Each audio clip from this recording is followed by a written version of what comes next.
नहीं मालूम, मरने का दिन नहीं मालूम, मरने की तिथि नहीं मालूम, कब जाना पड़ जाए। उसी तरह शंकर भगवान के पूजन की कोई तिथि, कोई बार, कोई समय मत देखो, कोई समय मत देखो। शिव को जब भजोगे तब शिव तुम्हारे पास में होगा, शंकर तुम्हारे नजदीक में होगा। शिव को तुम जब भजना चाहो, जब तुम्हारा मन, जब तुम्हारा दिल कर जाए, तब शिव को पाओ।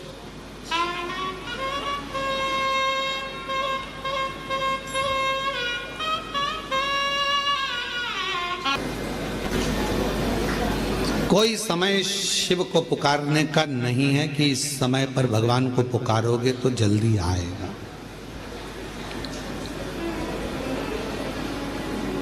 शिव को जब तुम्हारा मन कर जाए, जब तुम्हारा दिल कर जाए, जब तुम्हारा हृदय कर जाए, तब शंकर को पुकार लो, उसको बुला लो। तुम्हारा जब मन करे, तुम्हारा जब दिल कर जाए, तब शिव को। एक कथा आती है बड़ी सुंदर।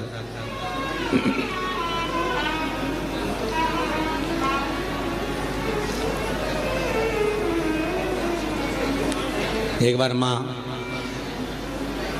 जगत जननी जगदम्बा अम्बा माँ पार्वती जी कैलाश पर बैठी थी। भोगड़दानी नहीं थे उस समय पर। भगवान शिव भोगड़दानी उस समय पर वहां नहीं थे। माँ जगत जननी बैठी हुई थी।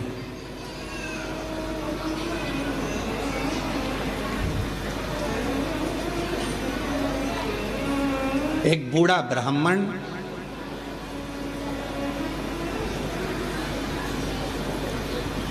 साधारण सी जिंदगी जीने वाला, बिल्कुल सहजता का जीवन जीने वाला,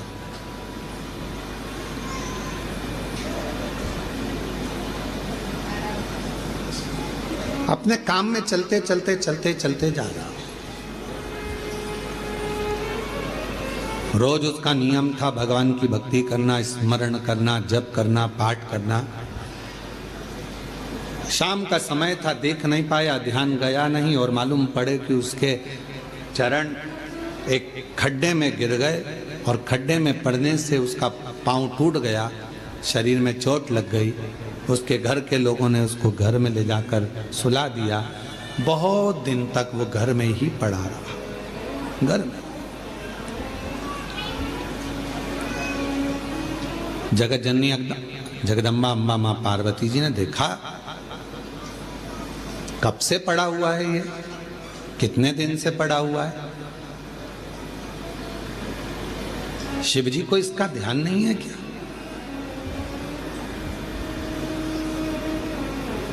कई लोग कहते हैं कि भगवान सुनता नहीं है क्या? कई लोग कहते हैं भगवान क्या दिखता नहीं है क्या? हम इतना भजन करते हैं और हमारे एक रिश्तेदार हैं, वो हमको तकलीफ देते रहते हैं और इतना फूल रहा फल रहा, हमारे पड़ोसी इतने फल रहे फूल रहे जो भगवान के मंदिर तक नहीं जाते और लोगों को परेशान करके रखा है। उसके बाद भी उसके यहाँ भगवान इतना दिए जा रहा है। क्या भगवान नहीं है क्या? क्या भगवान की आंखें नहीं है क्या? लोग कहते हैं। हम इतना तक तपस्या करें, भजन करें, कीर्तन करें और दुख भी हमें ही आ रहा है।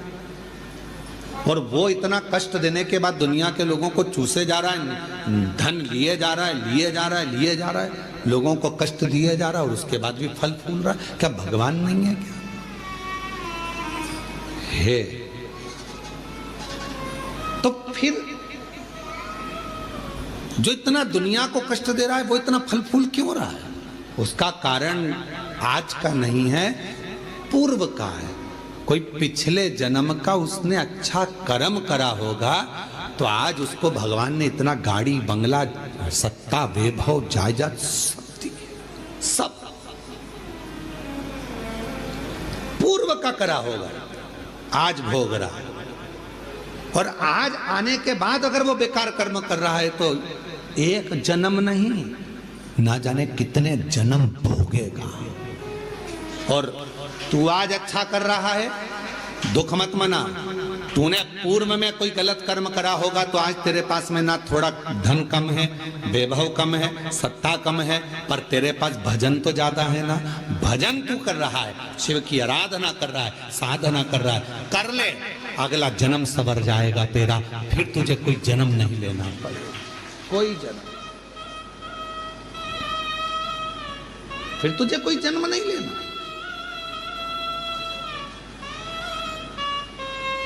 पार्वती जी की आंखों में जल भर गया कि कितना साधारण ब्राह्मण है और इतना इतना तप करने वाला, इतना साधना करने वाला, पूजन करने वाला, पांव टूट गया, शरीर टूट गया और पड़ा हुआ है।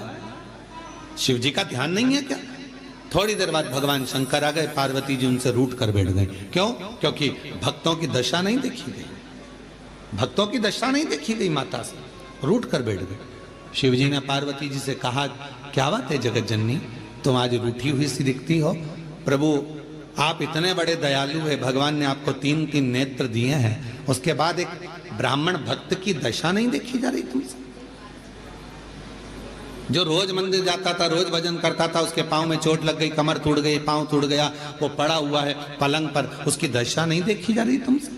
उसके पांव सही नहीं कर सकते, उसकी कमर सही नहीं कर सकते? शिव जी ने कहा, पार्वती कमर और पांव तो मैं एक बेलपत्र दूं उसको और खाएगा और वो ठीक हो जाएगा, पर मैं चाहता हूं कि थोड़ा समय वो पलंग पर पड़ा रहे, थोड़ा समय वो पलंग पर रहे, पलंग पर पड़ा रहे। हाँ, वो तुम्हारे को भज रहा है, तुम्हें जप रहा है, तुम्हारी आराधना कर रहा है, और तुम कह रहे हो उसको पलंग पे पड़े रहने दो। हाँ पार्वती जी, उसको पड़े रहने दो। पार्वती जी नहीं मानी और पार्वती जी ने जाकर एक बूढ़ी का रूप रखकर उसको, पार्वती जी ने थोड़ा सा जल पिलाकर उसको पूरा स्वस्थ कर दिया। जैसे ही वो स्वस्थ हुआ, 4 दिन निकले, वो 4 दिन बाद निकल कर जा रहा था, वन से एक सिंह आ गया और शेर आकर उसको खा गया और उसका जीवन समाप्त हो गया। पार्वती जी ने कहा, जिसको मैंने ठीक करा था वो तो मर गया, मर गया, सिंह ने खा लिया, प्राण छूट गए उसके, वो मर गया।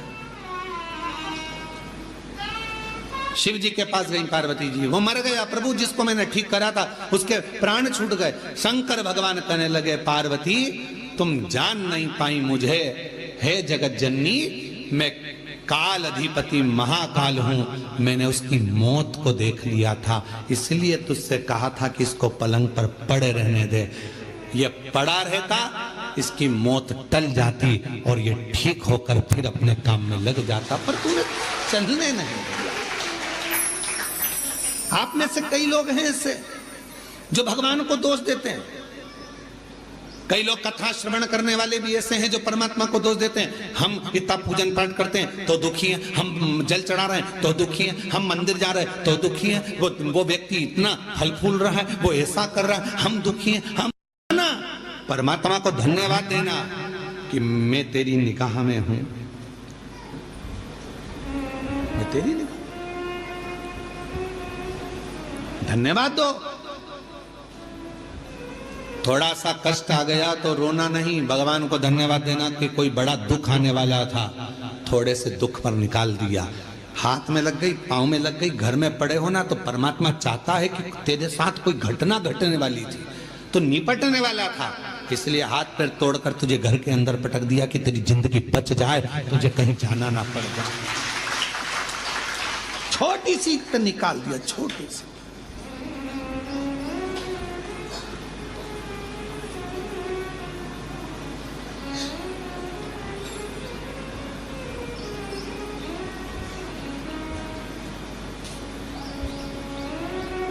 पहचान हो जाती है ना शिव जी से, तो वो बड़े दुख को छोटे पर लाकर छोड़ देता है। दुख तो आएगा क्योंकि हमारे पूर्व का कर्म हमें भोगना है, पर बड़े दुख को छोटे पर लाकर छोड़ देता।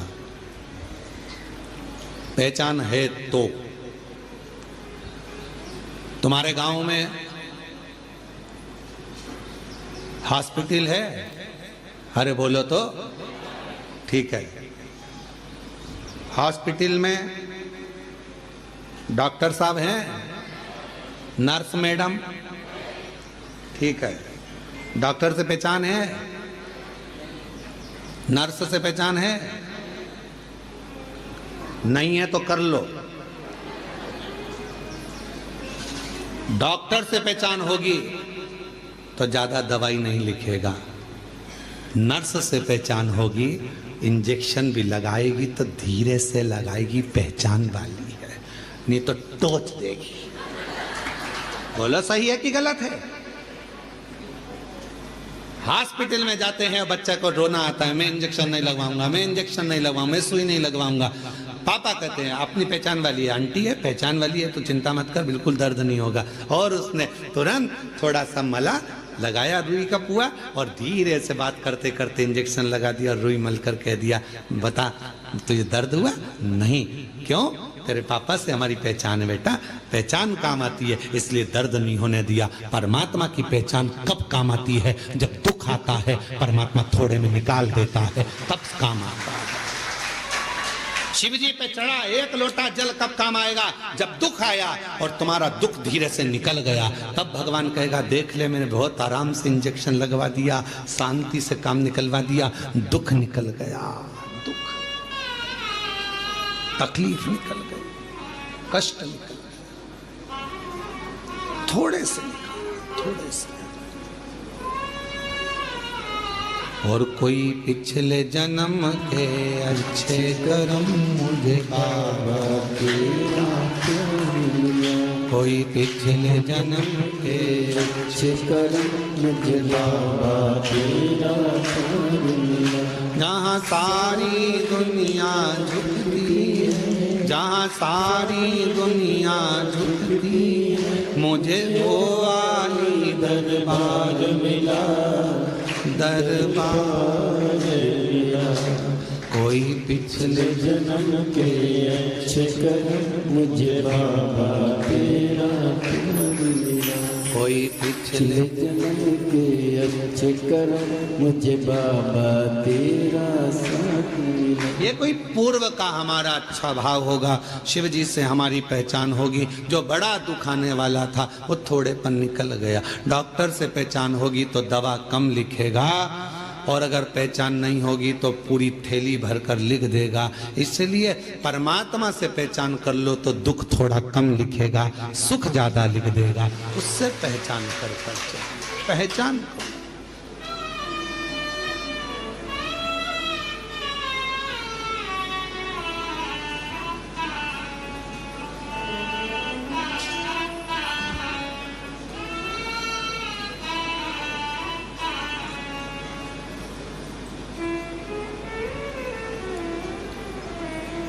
और शिव से भगवान शंकर से प्रीत बढ़ाई। महाराज आप कितनी पूजन करते हैं, कितना पाठ करते हैं, किसी को मत बताओ। गंदगी उजागर कर दो। शिव कथा कर रही है, गंदगी उजागर कर दो पर बंदगी उजागर मत करना। उस बंदगी में मेरा शिव बसता है, उस बंदगी। प्यार मुख से बोलने से नहीं होता। पत्नी सोचती है पति मुझे बहुत बार बोले मैं तुमसे प्रेम करता हूं, मैं तेरे बिना नहीं रह सकता, मैं तेरे बिना नहीं रह सकता। ये प्यार नहीं है। 24 घंटे बस बोल दे वो कि मैं तेरे बिना नहीं रह सकता, इसको प्रेम कहेंगे? प्रेम वो है, प्यार वो है। पति बीमार पड़ा और पत्नी उसकी सेवा में लगी है, और पत्नी बीमार पड़ी तो पति भी उसको पानी लाकर दे रहा है, तो वो प्यार है, प्रेम। सुख में प्यार झलके वो प्यार नहीं हो सकता, वो प्रेम नहीं हो सकता। इसलिए यीशु महापुराण की कथा कर रही है। तुम कितना भजन करते हो, कितना अनुष्ठान करते हो, कितनी कथा सुनी, चाहे तुम 50 कथा सुनो, 100 कथा सुनो, तुम्हारा मन बढ़ जाए तब टीवी चालू करो और शिव महापुराण की कथा सुनो 1000 बार। एक बार नहीं कुबेरेश्वर धाम, जब तक जिंदगी है बाबा से कहकर जाना, तेरे दरवाजे पर बुलाते रहना, तू कृपा करते रहना, तू देते रहना, मैं आते रहूं। जब तक तू देगा नहीं तो मैं आ नहीं सकती। टिकट कहां से लाऊंगी, किराया कहां से लाऊंगी, शरीर अच्छा रखना, तू देते रहना, मैं आती रहूंगी, तू झोली भरते रहना, मैं हर महीने आऊंगी। उससे कहकर जाना, ये मत कहकर जाना कि एक बार ही जाऊंगी, एक बार ही आई हूं मैं तो भैया अब अगली बार आऊं कि नहीं। ना ना, तू देते रहना, मुझे बुलाते रहना।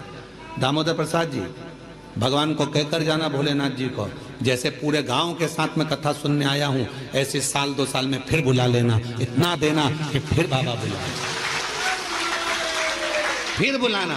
और आप भी बाबा से कहकर जाना कि बाबा हमको ऐसा देना कि जैसे दामोदर प्रसाद जी 500 लोगों को लेकर आए हैं, हम भी 500-700 लोगों को, अपने गांव के लोगों को, परिवार के लोगों को लेकर आए और खूब प्रेम से कुबेरेश्वर धाम में ठहरे और बाबा की कथा करवा कर फिर जाओ। भाव रख कर जाओ, बाबा से कहकर जाओ, एक बार नहीं, तू देते रहना, मैं आते रहूंगा। अपनी बंदगी को उजागर ना करिए, अपने प्यार को उजागर ना करिए, दिखावा ना करिए।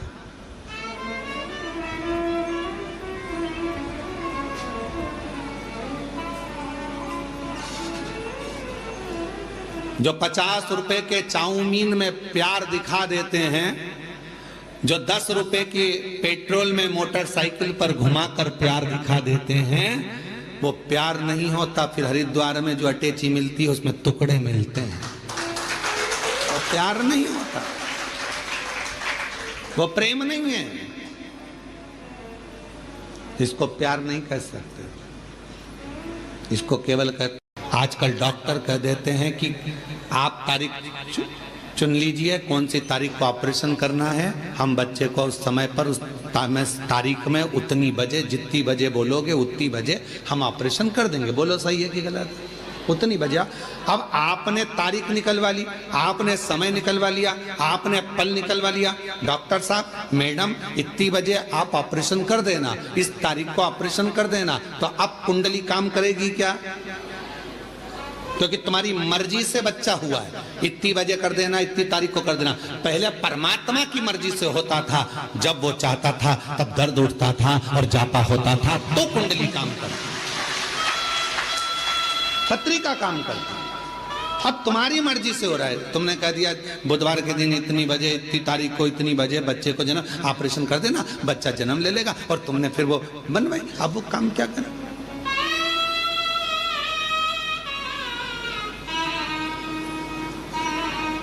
मृत्यु कौन सी श्रेष्ठ है? अब आप बताना, मौत कौन सी श्रेष्ठ है? रस्सी बांध के मर गए, वो मृत्यु श्रेष्ठ है क्या? बोलो बोलो।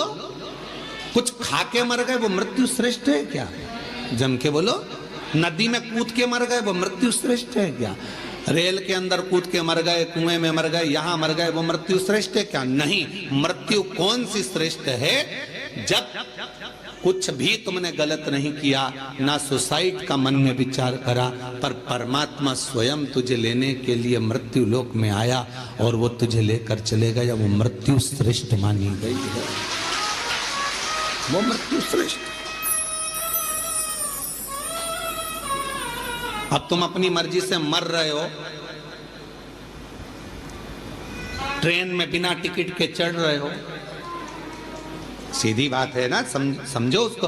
तुम अपनी मर्जी से मर रहे हो, ट्रेन में बिना टिकट के चढ़ रहे हो और अंदर जाकर टीटी से लड़ रहे हो कि नहीं हम तो यहीं बैठेंगे। टीसी क्या करेगा? धक्के मार देगा, चलो बाथरूम के उधर जाओ, शौचालय के उधर जाओ, और शौचालय में फिर वहां जाके बैठ गए, बदबू अलग आ रही, तकलीफ अलग, इधर से मूंगफली वाला, इधर से सामान वाला, धक्का मुक्की, कोई पानी ढोल गया और तुम्हारा पूरी दरी गीली कर गया, और तुम बार बार मुंह पे कपड़ा बांध कर बैठी हो। कितना कितना भोगना पड़ रहा है। क्यों? क्योंकि बिना टिकट के गई हो। जब तक वो तुम्हारा टिकट ना काटे तब तक मरने का प्लान मत बनाओ। बिना टिकट के जाओगे तो भोगना बहुत पड़ेगा, इतना भोगना पड़ेगा कि तुम भोगते हो। बिना टिकट के नहीं। कोई तुमसे कह दे मैं तो परेशान हो गया, मैं तो मर रहा हूं, मत मर भैया, बिना टिकट के जाएगा।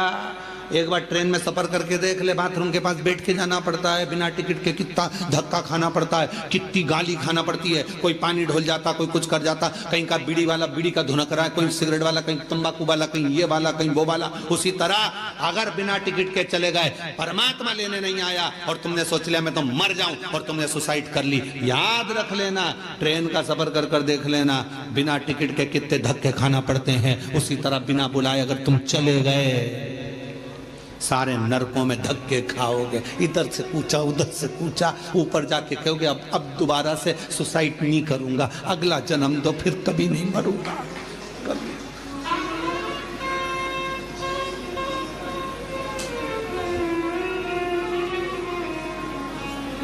मृत्यु जब वो देगा श्रेष्ठ काम है।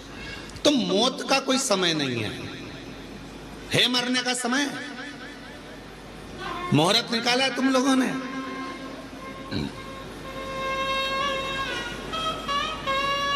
सारे महाराज जी से पूछते हो बताओ शादी का मुहूर्त, बताओ जन्म का मुहूर्त, बताओ घर प्रवेश का मुहूर्त, बताओ सोना खरीदने का मुहूर्त, बताओ लक्ष्मी पूजन का मुहूर्त, बताओ दिवाली पूजन का मुहूर्त। पर कोई एक पैदा हुआ हो ऐसा संसार में जिसने महाराज जी से जाकर पूछा हो कि बताओ हमारे मरने का मुहूर्त, हमारे मरने का मुहूर्त बताओ कि कौन सी घड़ी में मरूं मैं। भगवान विष्णु 4 महीने के लिए सोते हैं। देव सोनी एकादशी पे सो गए, अब देव उठनी आएगी ना कार्तिक में, तब बढ़िया चकाचक उठेंगे। 33 कौटी देवता। भगवान विष्णु जब शयन से उठते हैं, देव सोनी एकादशी को जब भगवान उठेंगे, नेत्र खोलेंगे, तो प्रथम दर्शन भगवान विष्णु श्रीमद् भागवत कथा, स्कंद पुराण, पद्म पुराण, अग्नि पुराण, जितने भी पुराण उठाना चाहे सारी पुराणों को उठाकर देखना कि प्रथम वर्णन आपको मिलेगा कार्तिक महत्तम का, कि भगवान नारायण सर्वप्रथम जब नेत्र खोलते हैं अपनी देव सोनी एकादशी से सोकर देव उठनी एकादशी पर जब उठते हैं तो भगवान नेत्र खोलकर सबसे पहले किसका दर्शन करते हैं? किसका दर्शन? स्कंद पुराण कहती है, विष्णु पुराण कहती है कि भगवान नारायण जब नेत्र खोलते हैं तो खुद की अर्धांगिनी लक्ष्मी भी नहीं, महाराज ब्रह्मा आदिक देवता सब खड़े, पर भगवान नेत्र नहीं खोलते। कब तक? जब भगवान शंकर अपने ही मुख से भगवान श्री हरि का गुणगान नहीं गाते, डमरू का नाद नहीं। जब देव उठनी एकादशी पर उठते हैं, जब मेरे भगवान विष्णु अपना चरण नीचे रखते हैं, तो एक कुबेर और दूसरी स्वयं लक्ष्मी भगवान के चरण को अपने हाथों में झेल लेती है। उठनी एकादशी है, बहुत ध्यान देना महाराज। जिन बेटा बेटी का विवाह नहीं हो रहा, 30 साल के हो गए, 28 साल, 40 साल, 25 साल के हो गए, विवाह नहीं हो रहा, तो आज बेलपत्री पर दोनों पत्तियों पर लाल चंदन लगाइए और बीच वाली पत्ती पर पीला चंदन लगाइए। जिसका विवाह नहीं हो रहा उसके लिए का है, आज ही करना पड़ेगा। परंतु देव उठनी एकादशी के दिन आज ही का है, बस साल में एक ही बार होता है वो। नीचे की दोनों पत्ती पर लाल चंदन और बीच वाली पत्ती पर पीला चंदन। महाराज पीला चंदन लगाने के बाद में जो लाल चंदन है, उस लाल चंदन से 7 बिंदी पीले चंदन वाली पत्ती पर लगवा दीजिए। जिस लड़का लड़की का विवाह नहीं हो रहा उससे लाल चंदन की 7 बिंदी लगवा दीजिए, और लगवाकर जहां पर अशोक सुंदरी का स्थान है वहां पर उस बेलपत्री को उसका नाम और गोत्र बोलकर, जिस व्यक्ति का विवाह नहीं हो रहा नाम और गोत्र बोलकर, आज रात्रि के समय पर या आज शाम के समय पर उस बेलपत्र को देव उठनी आज एकादशी के दिन भगवान शंकर की अशोक सुंदरी की जगह पर चढ़ा दो और बाबा से विनती कर लो, बाबा मेरा मंगल विवाह हो, ऐसा निवेदन कर लो। 3 महीने के अंदर विवाह पक्का, भगवान विवाह पक्का करा ही दे। अशोक सुंदरी वाले वो करना आज ही पड़ेगा देव उठनी एकादशी पर। ये प्रयोग बाकी के दिन का नहीं है, केवल देव उठनी एकादशी का प्रयोग। किसी लड़का और लड़की का विवाह नहीं हो रहा, 30 साल हो गए, 32 साल हो गए, 34 साल हो गए, लड़का लड़की का विवाह ही नहीं हो रहा, बहुत टेंशन है माता पिता। कोई मंगली है, कोई मांगलिक है, संबंध हो ही नहीं रहा, बहुत प्रयास कर रहे हैं। एक प्रयास छोटा सा कर देखिए, 4 दिशा का स्मरण करिए, पूर्व पश्चिम उत्तर दक्षिण। हथेली पर आटे का दीप लगाइए, घी भर लीजिए और 4 बत्ती उसमें अलग अलग रख लीजिए। थोड़ा सा पीला चावल हल्दी में कर उसमें डाल दीजिए। जो लड़का और लड़की का विवाह करना उसी के हाथ में देना है। और देव उठनी एकादशी के दिन, जिस दिन देवता उठेंगे, जिस जगह पर तुलसी सालिग्राम का आप पूजन करते हो, गन्ने के नीचे, ईंट के नीचे तुलसी का प्याला रखकर पूजन करते हो, वहां पर भगवान शिव और भगवान नारायण का नाम लेकर उस दिए को दबा दीजिए और वहीं पर हल्दी का तिलक उस लड़का या लड़की का कर दीजिए और उसके हाथ में थोड़ी सी हल्दी लगा दीजिए। महाराज 2.5 महीने 3 महीने तो बहुत हो गए, उस बच्चा और बच्ची का विवाह पक्का हो जाए। आज एकादशी है, देवउठनी भगवान विष्णु की, इसलिए भगवान को सबसे ज्यादा प्रिय है ही क्या? तुलसी का दल। करूंगा मैं आप सबसे महाराज, मान लो कोई व्यापार में अगर तकलीफ हो, कमाई अच्छी नहीं हो रही हो, व्यापार नहीं चल रहा हो, तो निवेदन करूंगा कि किसी के चक्कर में मत पड़ना, कहीं जाकर पूछना मत ही। केवल देव उठनी एकादशी के दिन, जो अभी आने वाली है कार्तिक के महीने में देव उठनी एकादशी, इस दिन एक सिक्का, जब रात्रि को आप तुलसी जी की पूजन करें, ठाकुर जी की पूजन करें, एक सिक्का उसको नीचे रखकर उसको भगवान को विराजमान कर कर, तुलसी माता या सालिग्राम जी को विराजमान कर कर फिर पूजन करना। सुबह ब्रह्म मुहूर्त में 4 बजे जब आप देवता को उठाएं, वहां पर जब लिपन करें और उठाने जाएं, हर हर महादेव सभी के लिए। मेरे चैनल पे अगर पहली बार आए, मेरे चैनल को लाइक एंड सब्सक्राइब और शेयर करना ना भूलें, ताकि अगली एकादशी तक बताना जरूर कि कितना लाभ मिला, सभी के लिए ये सूचना जरूर देना। चैनल बना हुआ है मेरे लिए। क्यों? बहुत खुशी की क्योंकि बात नारायण है में कि आज भागवत मेरी कथा वजह कहती है, से किसी कार्तिक की महत्तम हेल्प हो कथा रही है, है। तुलसी का क्यारा। पंडित जी मिश्रा जी जो भाग्यवती नारियां जो जब जल का उपाय सिंचन कार्तिक बता रहे महीने हैं में उनको करती है। जरूर। मेरे चैनल पे अगर नए हो तो मेरे चैनल को लाइक एंड सब्सक्राइब करना बिल्कुल नहीं भूलें। वीडियो ज़्यादा